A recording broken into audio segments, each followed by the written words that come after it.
Does Russia present an opportunity now to the United States to coax them into the battle to be relentlessly candid about the Chinese Communist Party?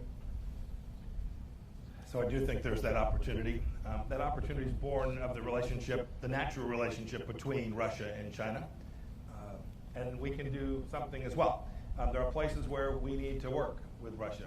Today, or tomorrow I guess it is, our teams will be on the ground with the Russians working on a strategic dialogue to hopefully create the next generation of arms control agreements like Reagan did. It's in our interest, it's in Russia's interest. We've asked the Chinese to participate. They've declined to date. We hope they'll change their mind. It's these kind of things, these proliferation issues, these big strategic challenges that if we work alongside Russia, I'm convinced we can make the world safer. And so I think there is a place for us to work with the Russians to achieve a more likely outcome of peace, not only for the United States, but for the world. President Nixon also put quite a lot of story in personal relationships over many years with individuals. That can lead wrong. President Bush famously misjudged Vladimir Putin and said so afterwards. You have met President Xi often.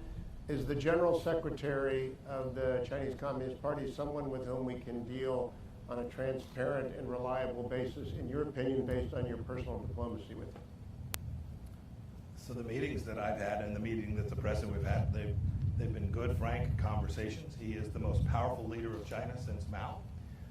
He has also, in many ways, deinstitutionalized the Chinese Communist Party, thus giving him even more capacity and more power.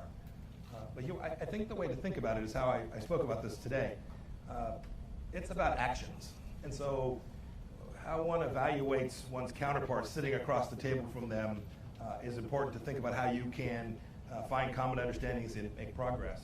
But in the end, it's not about what someone says or the agreement that they sign, but are they prepared to lead, to do the things that they committed to? Are they prepared to fulfill their promises?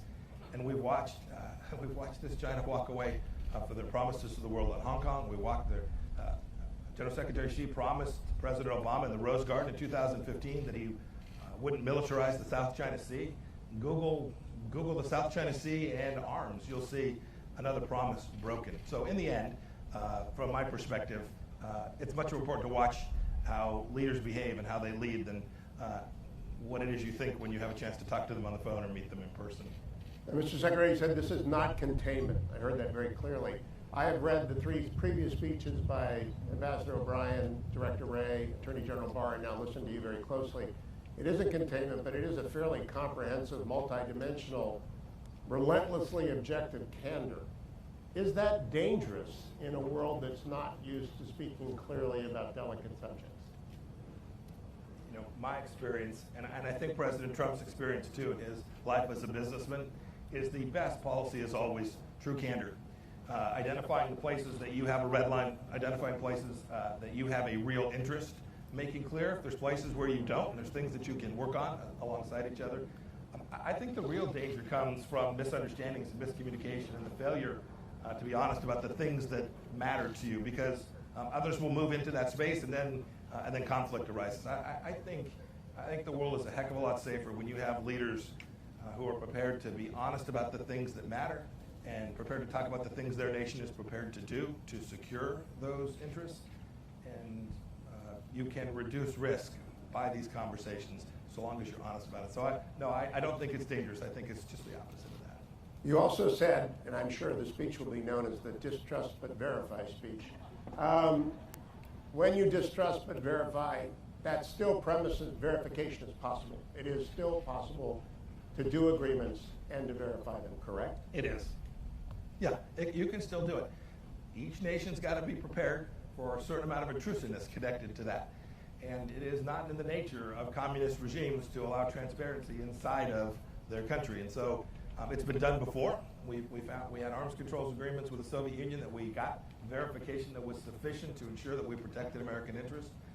I believe we can do it again. I hope that we can do this on these. The Chinese Communist Party has several hundred nuclear warheads.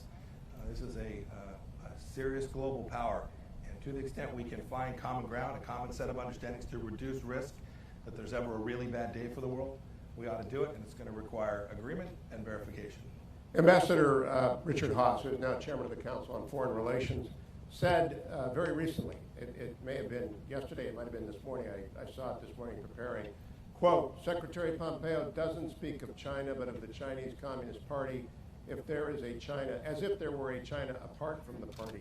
This is meant to antagonize and make diplomacy impossible, quite a stance for America's chief diplomat to take unless his goal is to ensure diplomacy fails. Is that your goal? Goodness. Where to begin? Here's where I'll begin. It's a bit patronizing to the people of China to make such an assertion that they're not free-thinking beings, that they're not rational people who were given.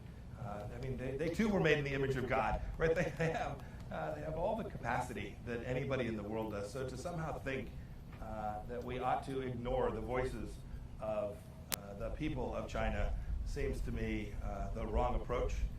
It is true. The Chinese Communist Party is a one-party rule state. And so we will deal with the Chinese Communist Party as the head of state for China, and we need to engage in dialogue. But it seems to me we would dishonor ourselves and the people of China if we ignored them. Now, Ambassador O'Brien, whose speech you referenced, put heavy emphasis on the ideology of Marxist-Leninism. It was almost quaint to hear that conversation again. It's gone from our vocabulary. Does the American people, and especially the American media, need to reacquaint itself with what Marxist-Leninists believe, because the CCP genuinely does believe it? You know, I always get in trouble, Hugh, when I comment on the media. So I'll say this much. For those of us who have lived and seen and observed, there are other Marxist-Leninist nations today as well, and have seen, they believe, they have an understanding, a central understanding of how people interact and how societies ought to interact. And it is certainly the case today that the leadership in China believes that. We should acknowledge that, and we should make sure that we don't for a moment think that they don't believe it. That's what Ambassador O'Brien's speech was about. It was the fact it was acknowledging that they believe it and recognizing that we have to respond in a way that reflects our understanding of the way they view the world. Let's not talk about the American media. I want to talk about the Chinese media for a moment. They are aggressive, to say the least. And right now they are aggressively defending, for example, TikTok. A small question within a large question. Is TikTok capable of being weaponized? Is that an example of what's going on? And generally, Chinese media has become far more aggressive than I've seen in 30 years since I was at the library the first time of watching it. Is that something you've noticed as well? Yes, they're very aggressive. Two pieces to this. One you hit upon. One is I'll describe as their technology media. Without singling out any particular business, our view of these companies is we're neither for or against the company. We're about making sure that we protect the information that belongs to each of you, your health records, your face, if it's a facial recognition software, your address, all the things that you carry that you want to make sure the Chinese Communist Party doesn't have. We have a responsibility to make sure that the systems that you're using don't give them access to that. So whether it's the efforts we made against Huawei or the work that we're doing on other software firms, the American task is to protect the American people and their information. The second piece of this has to do with their what I'll call the state-sponsored media of China and their disinformation. You should know, and this is where I am concerned about the American media too. These are state-sponsored media organizations that take their messaging from the Chinese Communist Party each day. When American institutions pick up those storylines and carry them forward, they are in fact propagating Chinese propaganda, and we all ought to be wise to that. There was an editorial in the New York Times yesterday by someone who had a clear view that was antithetical to the American way of life. The New York Times ran it straight up without comment, forwarding, although albeit in the opinion section, but propagating Chinese propaganda. That is certainly not instructive when they're telling senators from Arkansas they can't simply talk about American freedom in that same media outlet. You mentioned that a lot of corporate America, and you mentioned specifically Hollywood, have got deep intertwinement with the Chinese economy. So I don't want to talk about soft power, I want to talk about soft appeasement. One of my favorite sports figures, LeBron James, falls silent when China comes up. In the new Top Gun movie, the Taiwan and Japanese patches are taken off Maverick's jacket. They're not going to be in Top Gun 2, they were in Top Gun 1. What do you say, not to those individuals, but to everyone who has an American spotlight about their responsibility to be candid about the People's Republic of China? Here's our ask. Our ask is, if you claim that you care about human rights or your social justice or these things, if you make that part of your corporate theology, then you ought to be consistent. And you can't be consistent if you're operating there in China without talking about and acknowledging what the Chinese Communist Party is doing in certain parts of their country, the oppression that's taking place. Look, every business leader has got to make decisions for themselves. They've got to be able to live with the decisions that they make. You highlighted a few. I'd simply ask this. If you run an entity and the United States government were to tell you you couldn't do something, put a particular symbol in your movie or put a particular name on your menu, if we were to tell you that, you'd say, nope, that's not appropriate, and it, of course, would not be appropriate. It seems to me that if you permit the Chinese Communist Party to limit you in that way, it's got to be difficult for you to go home at night. Two more questions, Mr. Secretary. Because it is hot and it is warm, and everyone out here has been in the sun for a while. You're a West Point graduate, and as Governor Wilson noted, #1, so this might be tough for you, but we are in, like Athens was a naval power, America is a naval power, and as like Sparta is, China is a land power. Do we not have to change how we approach defense spending to put more emphasis on our naval resources than on our Army resources? Oh, that's tough for an Army guy to say. I know. You're killing me. Look, I'll leave to Secretary Esper the details of this, but here's what I can say. When President Trump set out our national security strategy early on in the administration, for the first time, we identified China in a way that was fundamentally different than we had done, this isn't partisan, for decades. That was important because that was a signal to all of us, whether it's the State Department or the Defense Department, that we need to reorient our assets. And so, yes, you've seen the Department of Defense to begin to do that. These are big things to turn. These budgets are multi-year. It takes a while. But if you look at how Secretary Esper and President Trump are positioning our military capabilities, not just the tactical, operational, and strategic capabilities, but our cyber capabilities, our space capabilities. If you look at how we're thinking about this and spending resources in year 2, 3, 4, and 5, I think you'll see that our focus has shifted pretty dramatically. It's not to say that our efforts to protect America from terrorism are behind us. We still have work to do there.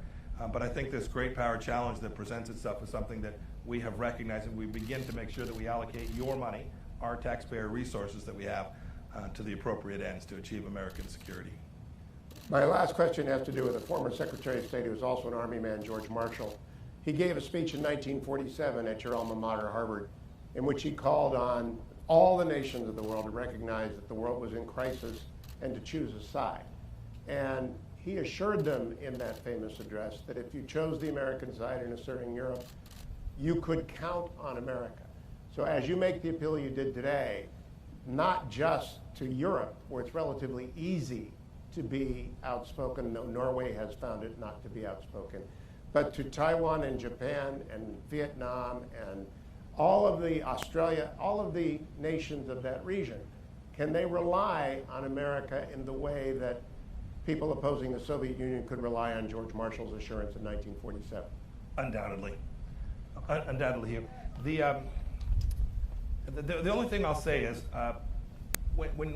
this language of pick a side does make sense to me, but I think about picking a side differently than picking America or picking China. I think the sides, the division, the shirts and skins, if you will, is between freedom and tyranny. I think that's the decision that we're asking each of these nations to make. And here's the good news of this. The good news is it does take American leadership often in these cases. To your point, they need to know that America will be there for them. I've seen the tide turn. In just these 3.5 years of our administration, I've watched other nations have less timidity, become more prepared to stand up for their freedoms and for the freedoms of their people. We don't ask them to do this for America.